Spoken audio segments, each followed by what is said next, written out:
তোমরা রাস্তার মাঝে ভিডিও বানাচ্ছি বলে না অহরহ গাড়ি সাইকেল মোটরসাইকেল যাচ্ছে, আর আমাদের একটু অসুবিধাও হচ্ছে, কারণ ভিডিও বানাতে বানাতে মাঝখানে দাঁড়িয়ে যেতে হচ্ছে সেই জন্য। আর সন্ধে প্রায় হতেই গেল, আমরা এখন বাড়ি চলে যাব। তো দাদাও একটু মাঝখানে মাঝখানে বৌদিকে দেখিয়ে দিচ্ছে।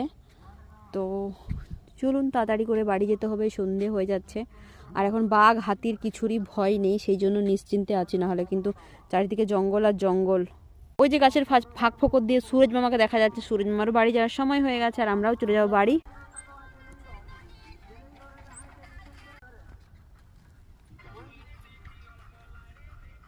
তো দাদা বলছে সুরজ মামা যতক্ষণ থাকবে ততক্ষণ ভিডিও সুন্দর হবে, তা না হলে কিন্তু ভিডিও খারাপ হবে।